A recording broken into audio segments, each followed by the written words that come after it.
show for entrepreneurs by entrepreneurs. Sit back, listen in, and prepare to grow together. Let's get on with the show!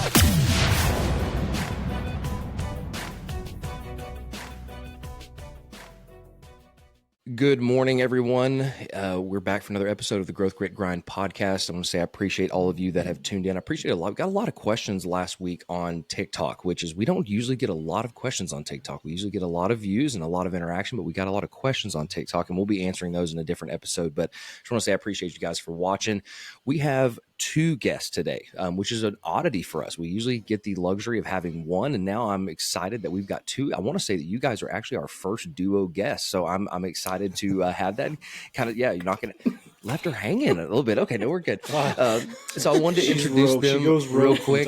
This is Darryl and Chyanne. Am I saying that correct? Am I saying Darryl and Chyanne correct? Okay, I wanted to introduce them, and I want you guys to tell us a little bit about who you are. Tell us a little bit about your current day business, and then we're going to hit the rewind button, and we're going to go back a little bit, and I want to hear about how you guys got started, what led you down the path of entrepreneurship, and then kind of how your businesses have like grown and evolved just over the time. So yeah, introduce yourself. Tell us about you guys.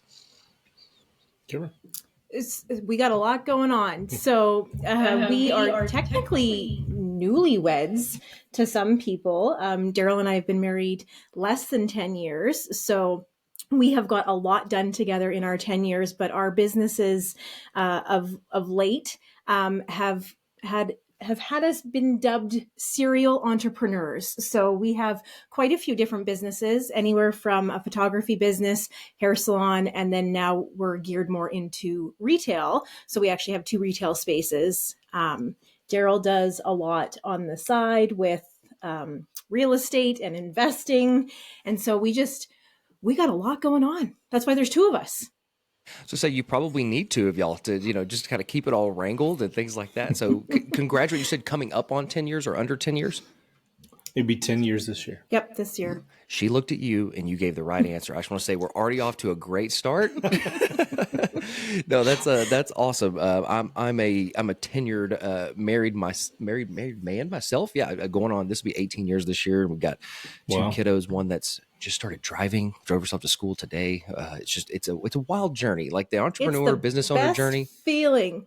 It is. It's one of those that it's a kind of a rite of passage. You're nervous in the beginning, but my wife asked me the other day. She said, "How do you relate this to like everything that you deal with in the business and clients and things like that?" I was like, it really doesn't compare. Like it's a whole nother level of like worry, right? It's different. You guys have kiddos? There's a lot more skin in this game. In that game than there is in the business, right? Because it's you can walk away from a business, you can't walk away from your kids. But you're exactly right. Yeah, we have two girls, 18 and we'll be 16 here in June. So that's awesome. We get we're similar boat there. Yeah, both girls. One is she'll be 17 this year in a few months, and one is turning 12 in literally a couple of days. So yeah, just a few years apart. So very, very. We're a couple of years behind you guys. We'll catch up there. So yeah, we started this podcast. I'm fascinated by business. I'm fascinated by entrepreneurship. I have been a lifelong student of that. It's what got me into construction management in the beginning, because I wanted to see how businesses were built and how people grew them. And it just became a passion of mine. So we started this podcast to hear from different types of businesses, different walks of life, where you guys came from, why you decided to go down the route of, because it's not for the lighthearted, for sure. Going out and starting businesses and being an entrepreneur, it has its journey, it has its challenge. But I'm always curious to hear, what got you guys started on that journey. I mean, were you both working jobs before? Were you outside of the home doing the normal thing? What led you guys? What was the moment? Most people have a specific moment that led them down the path of, I'm going to work for myself, or we're going to work for ourselves. So what did that look like for you guys? I think the biggest thing for us is Darryl and I's upbringing, and then how we kind of came together. So we both have, similar but very different upbringings. My parents had 3 children. We had a 5-year gap between my older sibling and myself. They got divorced. I was the only child that was in the middle of it, and really seen my parents struggle because they weren't set up for success on their own, or even just, to help them in their older ages, right? So I seen the struggles of living paycheck to paycheck, and really just having a hard time finding that balance with being with your family, but still also being able to, have a good income to be able to support your family. And I think that just really always kind of stayed in my mind that I needed to work really hard to be able to set myself up so that I didn't have to struggle and my family didn't have to struggle, which is part of the reason why Darryl and I are newlyweds, because I didn't get married until I was 30. So I really waited until I found the right partner, so that I didn't ever have to get divorced and go through what my parents went through. Darryl's background is quite a bit different than mine, but it is, I think, a very big reason as to why he is such a hard worker as well. And you can sum that up. Well, that's a whole other podcast. But realistically, I've been on my own ever since I was 13. So 6 kids in my family, taking care of my little brothers and sisters, kind of going up. I had to quit school. I didn't have anybody around to tell me kind of, give you advice, if you will, right? When you looking for that father figure to say, like, look, you don't need to buy that, and you should probably be saving your money. And there's nobody around to kind of really teach you how to do that. And so, going through that process, just being broke was a real thing, and not having any food was a real thing. And for me, it kind of, I was in the oil field for 20 years and I just retired last year. But going through that younger phase and then going into the oil field, and then being into operations manager for one of the oil field companies, I started to learn more about business. And like yourself, it was really kind of intrigued me to understand like the numbers and reading the financial reports and understanding, what they actually mean. And it's that language within the language for me to interpret, and kind of grew a passion for it for me. Yeah, I think that I had a guest, one of our first guests that we had, she made a comment that entrepreneurship and going down the route of working for yourself typically comes from, and I've heard other people say it too, I don't want to give her all the credit, but it typically comes from out of desperation or from aspiration. And that stuck with me ever since she said it on the first episode. And I've heard it said different ways over the years, but I feel like we do. I feel like that usually coins, and we found a couple that were a little bit of both. And so I think, but you normally can put it in a bucket of, aspiration or desperation. And I align with both of you guys, what both of you said. I came from a little bit of both of those things, came from the broken home, came from not having anyone to look up to and go, how, why, not even business, just life in general. Like you said, just that, how to be a husband one day, how to be a dad, didn't have those things. And I've met more, it's intriguing. Like, that's why I wanted to start doing these interviews, because I've never met you guys. I'm getting to talk to you now. And I've heard more stories, that we all a lot align. There's a lot of these stories that a lot of the entrepreneurs are birthed out of, struggle is probably putting it lightly, more desperation and aspiration at the same time, aspiration to get away from the desperation, if anything. And so that's awesome to hear that. And I do agree, that's probably a whole nother podcast. But I will listen. I want to listen. I'm a fan already. So yeah, let's, I guess, fast forward a bit, and I don't know if it gets to where you guys met and kind of how it got started, but what was the first, what were the first steps? I mean, when you were like, I'm going to go work for myself, like, what did that look like? Did you just quit your job day one and we're like, we're going to figure it out, or what did that look like? Well, I think so Chyanne and I's path to entrepreneurship, if you want to call it that, is slightly different. As a couple in business, we kind of add a second dynamic to being an entrepreneur and all the struggles. Now I got to deal with my wife telling me what to do, and she has to deal with me telling her what to do without having it ruin the relationship and ruin the business at the same time. So our visions for a lot of different things come to a head at so many points up until today. So, but ultimately, when it came to starting businesses and starting to kind of go down this journey, I think we both had the fundamentals in terms of wanting to be, our own bosses, if you will. but we all know that, being your own boss is probably the worst decision, or it's not the decision, because obviously when you get there, your boss kind of sucks from time to time. So I think for us, Darryl and I had met online. So we were like, online daters, met, had a success story that way. Darryl came packaged with 2 wonderful girls. So that's how the girls came in the mix. And because he was so high up in his job and busy in his job, it made it really difficult for us to have a split family and also have to be able to raise a family. So at the time, I was managing a very large retail store, and I'm a hairstylist by trade, so I was still doing that on the side.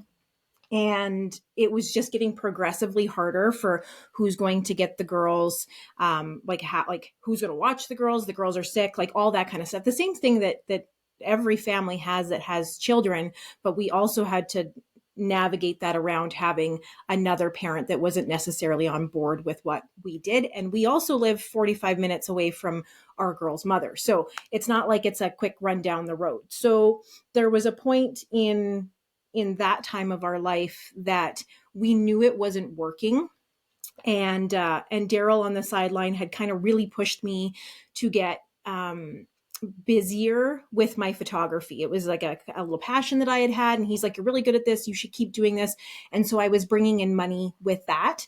And we're both very calculated risk takers. And we just looked at each other one day, and it was like, something's got to give. My career wasn't my only career. So I had the ability to be able to go back into doing hair more and scheduling my appointments around our girls' schedule, and then taking on more photography. So that's how our photography business got started, was just because it was a hobby and I was doing really well at it, and it really worked for our schedule.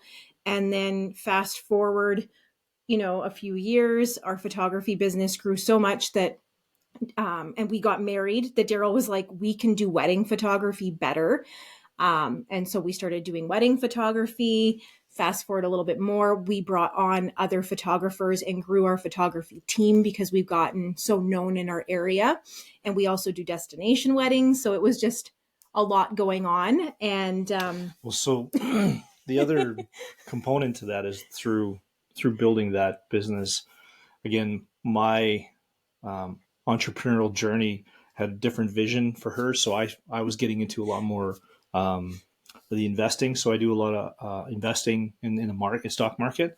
And so the word was getting out on how well I was doing, because, you sit around the hockey rink and you play hockey with the boys and you chit chat, and then, it kind of starts to go from there. But I was also building up a real estate portfolio. So all of these things started to kind of get busier and busier and busier, and requiring a lot more time. And I felt bad because with my job, I was finding that, over my lunch hour and even during and throughout the day, I was doing things for my own businesses while I was at work. So I had a bit of an issue with that. So we had to pull the pin at some point. So 20 years in the patch, we kind of said, well, it's about, if you haven't made it yet, so you might as well pull the pin and give her a shot. So I'm still young enough I can go back if I had to. We knew Darryl's exit strategy was something that was really important to the both of us, because we knew he wasn't an employee that was up to our standards, and morally we were not on board with that. So we had an opportunity to purchase a business in a different province that is 12 and a half hours away from us, that my mom has worked at since it opened. And the lady decided to retire a little bit earlier. And it was definitely not good timing, as most good things are not good timing. And so we jumped on that, and it gave Darryl the opportunity to be able to retire from his career and come on full time in our business. So, and in all of that mix, we have had things fail, like big things fail. And I think that's, something that's important to talk about for people, because they're always really scared about, what happens if this doesn't work. We built a business. We did the business right. It was like a $300,000 plus fail. And it's something that we both really learned from, and it made our marriage a lot stronger. And I think it made our business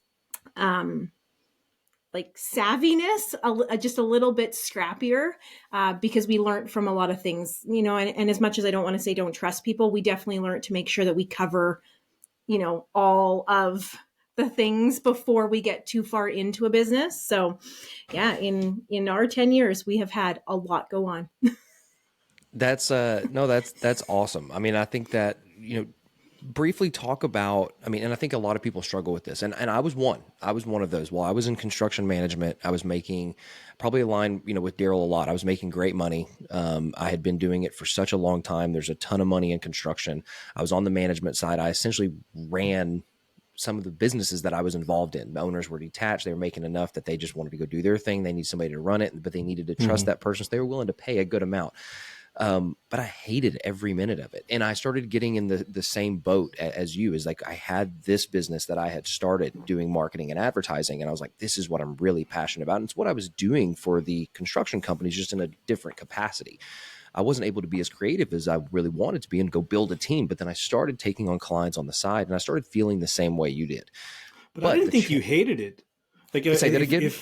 I'm pretty sure you didn't hate it, because obviously, you're probably in that role and you really, really loved it. But then all of a sudden, your passion changed, Sure. right? And I think you're smart enough that you kind of realize that, man, if I'm not passionate enough, with my job, you're obviously, you have it in your heart to know that you're doing your boss a disservice. So you had to make this moral decision of like, do I go all in? Do I, like, what do I do? And so I feel for you. Yeah, and it was that challenge, like you said. It was trying to figure out. I started realizing how much I was putting in, mostly after hours. I did a pretty good job of trying to keep that split. I mean, but there was definitely some crossover. You get a text message or an email that comes in, you're like, I can't just wait until 6 o'clock to respond to them. I know what the answer was for me, and it was really we actually went on vacation, and while we were on vacation, it was that moment of I got to unplug for a little bit, and it was just my wife. We had some friends that were with us, and I got to take a week of no emails were going off from either business. And I got time to really just sit and think and unplug. And that's when we made that decision to, make the jump. And my wife was like, you're running yourself into the ground. I mean, you're working 60 hours a week minimum for each job. And so it's just, you have no time. It's affecting your attitude, your personality, everything, so what do we need to do? And we made that decision on vacation. We looked at, savings and money we had in investments accounts. We're like, how long do we want to give this thing, this experiment that we're going to go try? I was already making money from the business, but not quite where we wanted it to be. And we said, 6 months, like we're going to go do this. We've got plenty set back that you could take 6 months and not collect another penny. And then if you had to go find another job, that's what you would go do. And, lo and behold, fast forward, we hit our 6-month goal in like 3 weeks, which was fantastic, but there were struggles. There were still 100% struggles that happened. But I'm curious to, like, what was y'all's deciding factor? And I think this is important for entrepreneurs that are thinking about taking that jump or working towards that jump. What was the deciding factor for you guys to go, we're all in? Was it a monetary number that you saw that you're like, if we can hit that, then I can jump over and everything will be okay, or at least we should be okay, and it's still risk? Was there a certain, and if the answer is we just did it, I think that's also a good answer. I think that there's just, what was y'all's thought process? Because I think everyone's is a little bit different. Well, with all of our businesses that we kind of had, we were like kind of spread out. For us, it wasn't necessarily a dollar number or there wasn't really a trigger. However, that being said, we lived a very modest life, like, making great money, whatever. Like, we basically lived off 50, 60 grand a year. But a lot of the money that we were accumulating, we were putting it in some of these assets. And again, going through, being an entrepreneur, you're really understanding what actually an asset is rather than, a liability. So we're starting to kind of funnel that money into those areas, because it was like, there's no union here, right? You don't get a pension. You have to create it yourself. And, back in the day when, grandpa used to say, put 10% away for yourself and spend the rest. And, it doesn't register until you actually kind of have this bag goal. We call that big audacious goal, right? That bag kind of area where you're kind of, that's where I want to put our focus and money. And what happened for me is that when I came home one day, we looked at all the finances and we kind of said, well, you don't need much to live. But we do need to service the debt that we have with the businesses and so on and so forth, because some of it was still being serviced. Rental rates and stuff change. And so you're having to kind of, you lose a renter. So you got to foot the bill for 3 months on a rental. So, if you just bought it, it's, now it's coming out of your savings. And we kind of hit this point where it just kind of like the waters kind of calmed. And it was kind of like, well, if we don't do it now, we're never going to do it. And kind of what you had said, we just we literally put a date on it. And it was like everything we possibly could to make that happen. If there is one thing I can say about Darryl, and I think it's a big reason why we get a lot done in short times, is he is a 2-foot jumper. He is like, I want to get there, and he will go. He obviously calculates, like risks and looks at the big picture, but he's definitely the person that is like, I don't. Well, if you tell me that we're going to do something, like I get excited. And then, and then his you're just mind ready to is, jump. You're ready to go. You're married. You got 2 kids. You understand what I'm saying? Like it's for me. She's messaging me through the day. It's like, listen, we're gonna get at it later. I'm excited. My man mind, right? He's on the goal. You're like, I'm updating the calendar right now. Yes, yeah, exactly. Right. I think for me, I was a little bit slower with my transition because I did want to kind of have a dollar goal, and not necessarily like I need to save up this much money. It was, I knew what I was contributing, paying my mortgage, because I had a house whenever we had got together, which had turned into our rental. So I was in charge of that one. And I never wanted to be the partner that didn't equally contribute or couldn't contribute, right? And so I knew I needed to pay that mortgage. I needed, my vehicle payment and some of the other things that we had to pay. So I had to make X amount of dollars a month to be able to cover those things. And for me, it was like, if I can do that outside of my career, with my photography hobby and with my hair, then for me, it was an easier jump, right? Darryl's was obviously a lot bigger because he was contributing a lot more from his career. But I think it goes both ways. And I think that's one of the things that I love about us is we definitely have different opinions on 90% of the things in life, but we also have two very different, sides to the story. So I think for people, just to talk about, it's, my contribution to our relationship and to our businesses, when I was in the oil field, and her contribution, we never really looked at it as in like, I'm doing more than you. And I know most people don't. However, there are some people that do, and especially when you're in a couple in businesses, that can definitely be a rip in the, the matrix, if you will. And so there's that saying, happy spouse, happy house. We fundamentally can't stand that saying. No, that's the saying that we like. No, oh, sorry. You don't like the other happy saying. wife, happy life. That's what it was. Happy wife, happy life. That's the and good so saying. our saying was that happy spouse, happy house. Yeah. Because it's much it's a two-way street, and we're having to be able to navigate each other's moods and schedules. Because I'm I don't believe. I'm agnostic, if you will, right? So she's faith-based as well. So there's so many different levels of navigation, especially in our relationship, and then you kind of add the business inside of there. So there's we've had our ups and downs, but at the end of the day, we definitely pick our lanes, and we kind of stay in those lanes.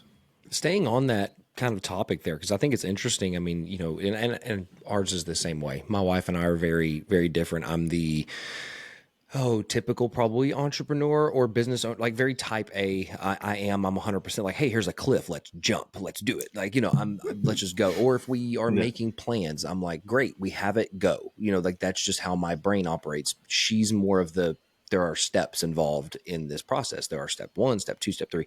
And we've learned in our marriage, applied it to our marriage first, and then able to apply it into business of, we know each other's strengths and weaknesses. When you've been around somebody for 10 years, 15, almost 20 now, like you start to figure out, I'm good at this. She's better at this. I'm going to listen here. She's going to listen here. But how did y'all navigate that? I mean, having those difference of opinions, like take us in, give us a peek, put us a fly on the wall in one of a business meeting of like, we're talking about either making a decision for this or that, if, you know, and if there are profanities or whatever it is, it's okay. Like we don't have to go there, but just walk us through, how do y'all decide on, I guess, ultimately at the end of it, right? How do you decide at the very end of does one back down, or do you decide that they're actually right? Like, how does that work? Walk me through that. Give me a picture. Well, Chyanne, well, she can take this one, but what was funny, because we actually shot a wedding in Vegas. We went to Vegas, shot this wedding, and I was doing kind of a cameo, candid videos where we would put them together, and guests were just saying congratulations in their own words, and we were going to put this together in a little montage video. And one of the guys had said, he's like, and I'm recording this, and I'm behind the camera, and I'm looking at this guy, and he's like, you know, just remember, in marriage, he's like, you know, men make all the big decisions, and women make all the little decisions. And I'm standing behind the camera, and his wife is sitting beside him, and I'm like, this is going to go very wrong very quickly. And all he said was, he's like, and just remember, there are no big decisions. So I was like, so for us, it's kind of, yeah, we've kind of figured out, is this a big problem? Is this a little problem? But yeah, I think that's exactly it. Is we try not to, you know, really look at things that this is a huge problem, right? Like, you know, best way to devour a whale is bite size, right? And so one of the things that Darryl and I have done since our first date, which was a 12-hour interrogation, however you want to break that down, it literally was, this is what I want, this is what I don't want, this is what I can do, and this is what I can't do. And either you want it or you don't want it. And I think because we came into our relationship with, you know, with some wisdom in age, and also both coming out of long-term relationships, we learned a lot about ourselves, and also about, you know, how well we work with somebody else. And so we, like Darryl said, are very good at staying in our lane. I am the creative person. That is my wheelhouse. I love thinking of ideas. I love, you know, all of the things that go with anything pretty and creative and fun. Like, that's kind of me. Darryl, well, although I'm sure numbers are fun for him, he's definitely got that more kind of technical brain, and he loves learning. So he will pick things apart to learn everything about it. And so for us, it's worked really, really well, having two very different opinions, two very different personalities. The problem, like Darryl said, is sometimes, you know, when we both butt heads, and we just kind of made the decision early on that if it's your lane, you make the decision. So customer service is my lane, for example. So I will say, no, we will be doing this because that's my idea of good customer service. And Darryl's like, yep, that's it. If it comes to something with accounting or a financial decision, I might give him pushback and be like, I don't understand why we need to spend this much money on this, whatever it is. And he'll do his best to break it down for my creative brain that just sees all of these numbers going on up above. And ultimately it's his decision, because that is what he is the professional in. It is his. Well, and to kind of, I guess, come back to like understanding what happens in those conversations, is that sometimes we really focus on staying in our lanes, but sometimes each one of us decide that, you know, hey, I have a bit of, I'm a bit creative, and you can kind of add your 2 cents, and sometimes you just got to pick and choose those times. So it's like stealing a base in baseball, right? You know, it's not every pitch you're going, right? But every now and then, you might get a little tell where, yeah, I think I can make this go. And I'm sure you can appreciate being in a marriage. There's times where you can bring things up, and there's times that you can't. So sometimes you just gotta roll with the punches. Sometimes that's, you know, you just bite your tongue and move on. Sometimes, but you said something extremely, both of you did. You both said something extremely important. I think that I want to make sure that people catch it, is that, you know, talking about bite-sized pieces, and is it a problem? I'm a huge proponent of, is this really a problem? Or how big of a problem is this? And I try to keep everything. I think it's perspective. You're a photographer. I can appreciate that. That's how I got started in doing advertising and marketing. I won a photography contest at like 9 years old and got a real camera. Nice. And I've always had a passion for photography that translated into learning videography and using that for shooting high-end Facebook ads and things like that for YouTube and all that fun stuff. So that's a little bit of my backstory. But I try to look at things through different lenses is how I tell people. Like, you take our lenses and you can see far or you can see close. It's wide angle, it's a zoom lens. It has different f-stops. It's either blurry in the background or clear in the back. Like, I try to explain to people from an elementary level, but it's all about perspective and it's all about different lenses. Is how am I zooming in on this problem? And that's because I'm so focused on it, or how big. And I think that applies to our businesses, to our marriage, to our business in marriage, or marriage in business. Is that how big is the problem really? Is this something I'm willing to like stand on this hill and die over, literally, because she might hurt me, or is this something that I'm with willing? The kids, yeah, but the same thing with the kids, they lose their mind. It's just like, is this a big problem or a little problem? Because if it's and then we've went through this process with them. It's like, okay, well, what's a big problem? And they, losing my cell phone. It's like, well, that's not losing your arm. That's a big problem. You losing your cell phone, that's a small problem. Yes, it's a monetary issue that we have to deal with as parents, but you losing your cell phone is not going to define the rest of your life. So it's not a big problem. It's a little problem. Yeah. And it might be no, go ahead. It might be a big problem to that person or to yourself at the time. But I think sometimes we teach our girls is to dissect like how big the problem is, right? Like, this seems like the end of the world whenever you're a teenager. We understand that what is so bad? Like what's the worst thing that's going to happen from this? Same thing with business. And right? you break it down. Okay, I lost my phone. What's the worst thing that's going to happen? Nobody's going to be able to contact me. Okay, are you going to lose friends over this? Like, let's break down like every worst case scenario that you could possibly think of, and then let's figure out how to fix it. And it's just like, that's what you do in business. What's the worst that could happen? Yeah, I think, and it applies same thing across the board. And I think if I could take a glimpse into your household, it sounds like it may be very similar to ours, just based on upbringing and what your life's were. That's where we come from. No one taught us how to parent this. Just like when you're in business and you come across new obstacles, no one taught you how to do this. You got to go navigate and figure it out. But with our kids, we are approaching it the exact same way. Is we want to. I'm open to hear you. Like, I want to hear why this is such a big deal. But then I want you to put it in the proper perspective. I want you to understand that first and foremost, this conversation that your mom and dad are having with you, there are some places that they don't have that. They have one or the other, or grandma or grandpa or whoever they're with. They don't have both. So you're getting varying. And me and her mom we're very different. We have different perspectives. We have different views on things. And so she's getting advice and insight from both sides. I think it applies. I take so much from parenting that applies to the business that we run and the business that we're involved in, and just business in general.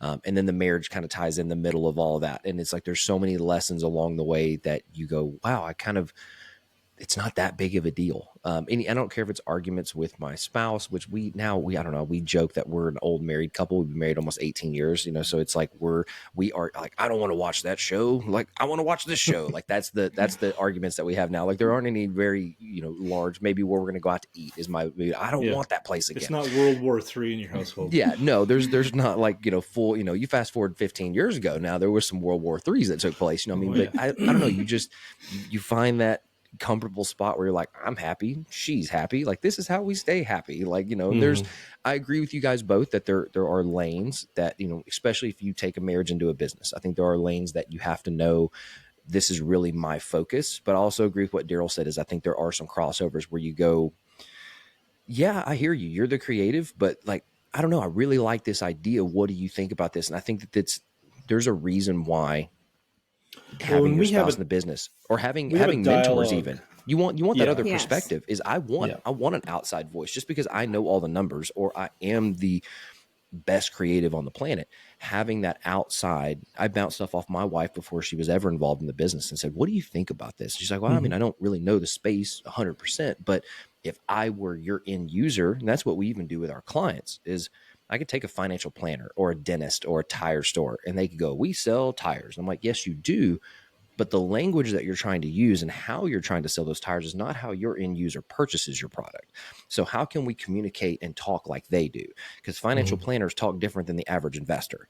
So how do we talk their language and speak the things and find the keywords and all that fun stuff that they would use? You're wanting to talk all fancy with your suit and tie on. They just want to hear, they want to talk about the base root. They want to talk about tires. They want to talk about money. They want to talk about easy stuff. How do we take it to, not dumb it down, but how do we speak the average language of the average consumer?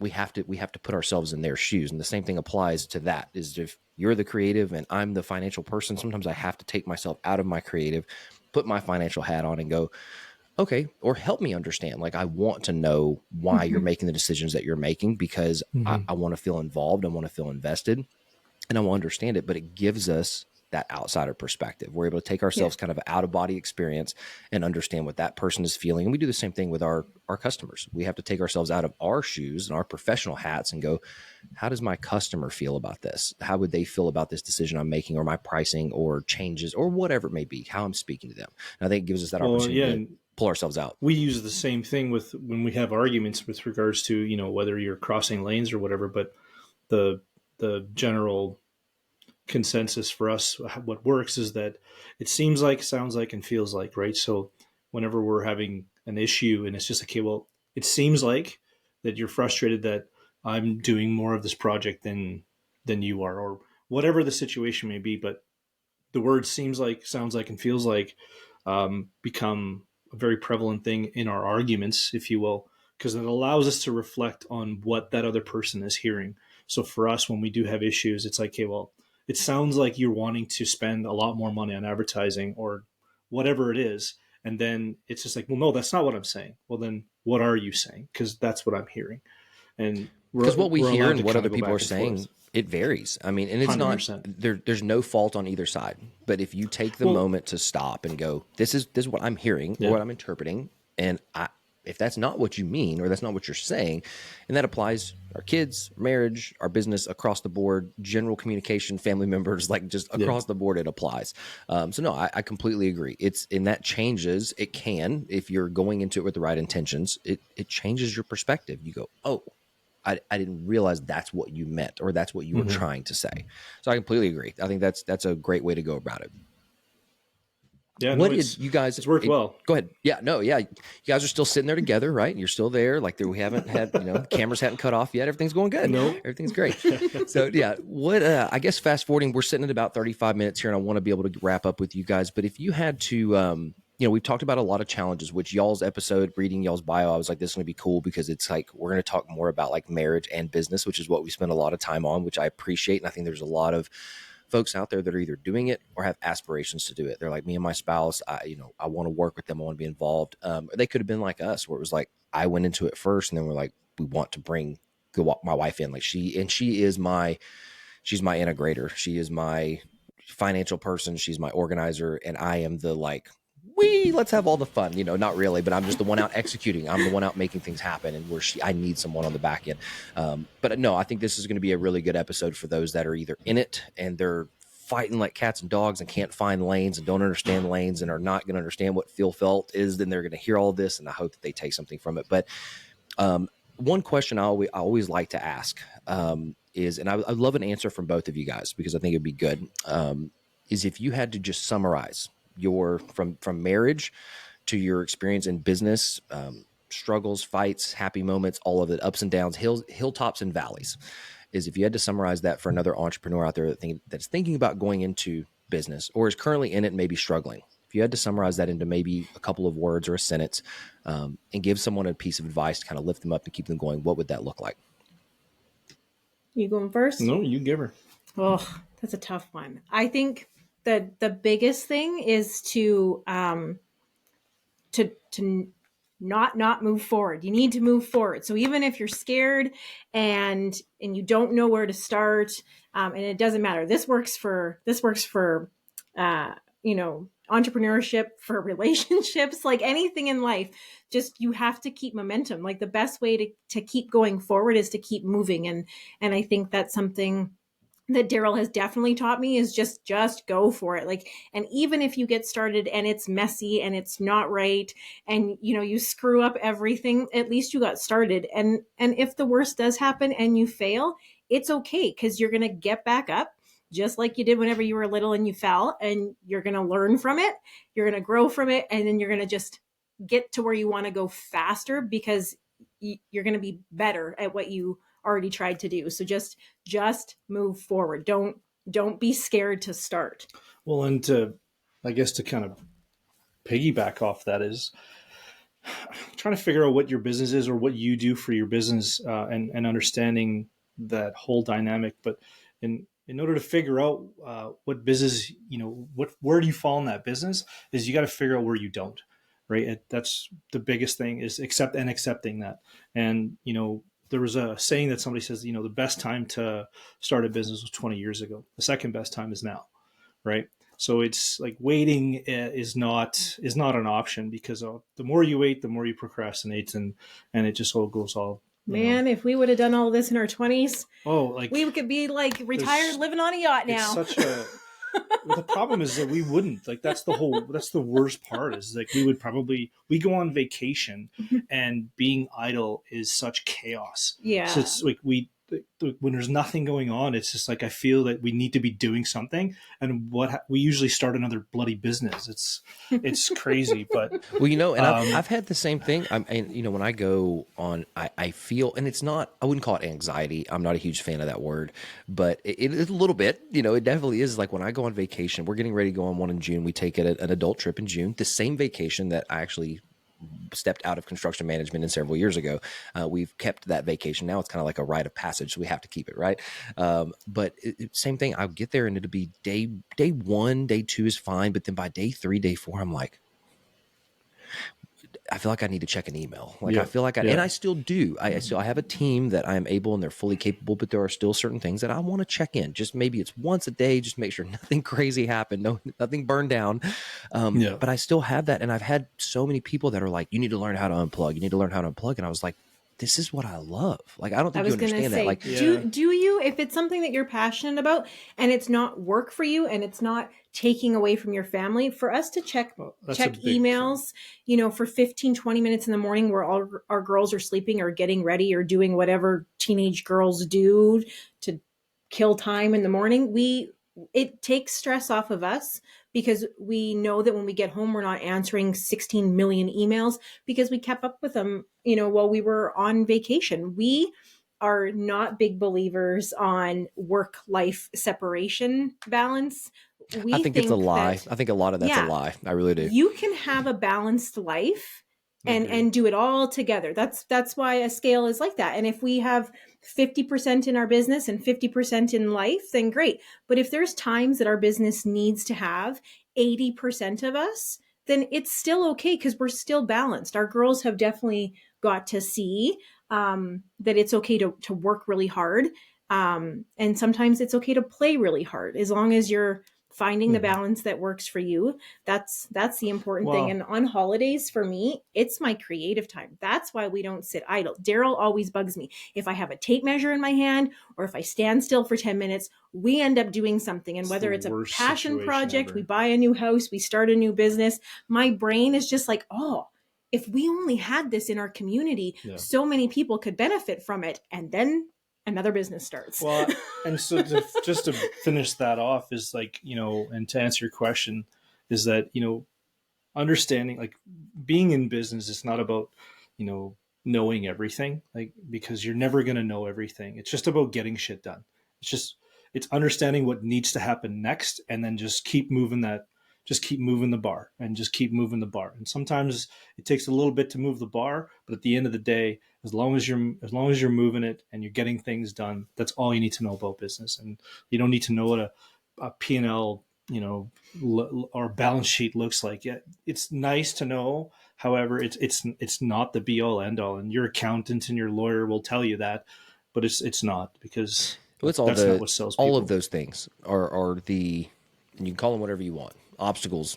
At the end of the day, they're excuses. Like, that is people are looking for a reason. They want a way out. Right? They want to go work for themselves. They want to go down the entrepreneur journey. They want to start a business. But they look at all the obstacles.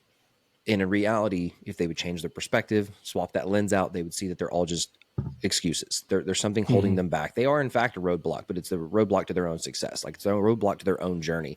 And if they would just go climb over that roadblock and just keep going, there are not many business owners that are any measurable of successful that they looked back could tell you what a P&L was, could tell you what their gross margins were, could tell you what their COGS were. Like, they couldn't tell you any of those things day one. And eventually, we already talked about finding that lane. eventually you find people who are really good at those things, and you don't have to worry about it. I pay a significant amount of money every month to my CPA and bookkeeper because that's not my thing. And I don't want any issues with taxes. I want to pay the money I owe. I want them to do the things to help me not owe. I want them to do the things that they're good at. And at the end of the day, I want to know that I'm not going to be audited, and that the money where it was supposed to go, and that we're all good. That's what, and same things, other routes, whether it be video that we're producing for a client, it be photography, brand, it be any of those things. There are certain members of our team that are really good at those things, and I want to hand them off to them. But if you would have asked me that 3 years ago, I was going to do everything. And I would have went, I don't know. We can't offer that because I don't know how to do that. Or I can't offer that because I'm not really good at it. Or it's going to take too much of my time. Or it's not profitable enough. Like, I could have had all of the excuses in the world.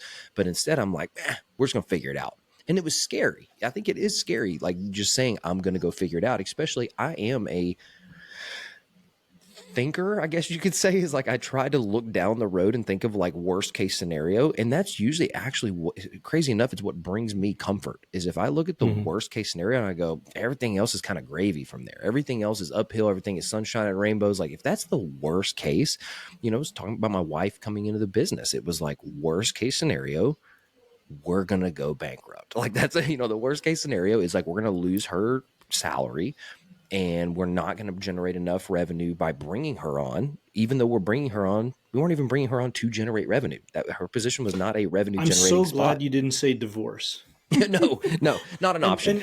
You're right though. And I mean that option because for me, I was divorced previously moving into this, and I had said to Chyanne on our very first date, I'm like, divorce is not an option. Right. So when we go into this, it's not like, this is not an option. I'm like, we are not getting divorced because we are fighting to keep this together, because our marriage cannot be a consequence of our business. And so, Agreed. and I'm glad you didn't say that. And because I hear so many people that would say, I'm not going to get into business with my wife or my spouse because, we would get divorced. It's just like, really, that's the first thing that comes to your mind. And it's crazy. And that's, that was one of the comments I made to my wife, is I said, look, I need to know, and I already knew this, but sometimes, and you guys can maybe nod your heads on this, is sometimes you know things, but you still need to hear it from that person. It's like, them without a shadow of a doubt, but to be able to hear it and go, thank you, is I said to her, I was like, the last thing I want to see have happen is, I provide most of the finances that come through the house, or a significant portion of them. If you leave your job, it's all on the business, which is my business in the beginning, but our business as a whole, is that if something goes wrong, I feel like I'm the one holding the bag. I feel like I'm the one holding the weight, and I'm the one that messed up, and I'm the one that caused this. And then in return, I'm going to catch the blame for that, which could ultimately wind up harming our marriage. And she looked at me, and my wife has, I don't know, I call them like gangster tendencies. Is like, so she looked at me, she was like, I'm your ride or die. And I was like, are we like doing a rap album next, or like, what are we doing? And, but she looked at me, and it was almost, and what I really appreciated was she was offended almost, is that my thought process was like, I even thought it could get to that. And I was like, I'm just looking for some reassurance here. And she was like, absolutely not. She goes, this is our decision. This is our decision. And we are going into together. And if it fails, and don't get me wrong, you get in the trenches of some of those situations, like people can change their attitudes a little bit, but I believe her. I believe her when she says what she says, and made me feel, like you said, sometimes you just need to hear it from that person. You just need to hear that 100% have your back in that. Go ahead. I feel like Chyanne wants to say something. I feel like she got something I was going to just say, for anybody that is looking at getting into business with their spouse, the blame game will not work. No. It will not work. So if you're going to do it and you're not sure if it's going to work, you need to make sure that your marriage is tight on the not blame game before you get into business, because it will 10x that. With the business of ours that had failed, I always say that I have this gut feeling. And when we had done that business, it was fairly early on in our relationship. And I kept saying, are you sure? Are you sure that we have like these papers? Darryl's like, here are the, like, and he showed me, he's like, yes, like, here's for your anxiety. Here are the papers that you keep asking for. Everything has been approved. It has gone through all. I'm like, I have this feeling. I had a feeling enough that I went in and asked one of my clients at the time that had worked for this division, if Darryl had done everything right, like if we were good to go. And she's like, yes, he has. And I'm like, okay, because I know myself enough that if I have a feeling, something is off. But Darryl didn't necessarily know that about me. And I just went and checked, relaxed my anxiety. It turns out it didn't matter that he had his ducks in a row and they were not 100% crossed. It was not his fault and it was not my fault. It was just a really shitty situation. But we could have played the blame game of, well, why didn't you didn't go ask the right question? Yeah, like why didn't you go and ask them this? Or if he could have said, like, well, why didn't, if you had that feeling, like why didn't you do more? Like we could have played that game, and I think it would have wrecked our marriage. But by not playing that game and being supportive of each other, that failure, I think, really made us have a strong foundation. Darryl always says, there's, what is that saying that you say?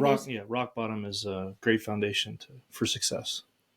Right. Like, and so for us, that failure was a really big one for us. And if you look at a lot of the, bigger, older companies in life, they've all failed. Like Dyson's had so many failed products before. If you just go and do any kind of research on really big companies, they've all failed. And so it's okay that you're going to fail, but make sure that your marriage is tight before you get into business with your spouse, because it's going to make it more difficult. We do fight. We tell people all the time that we fight.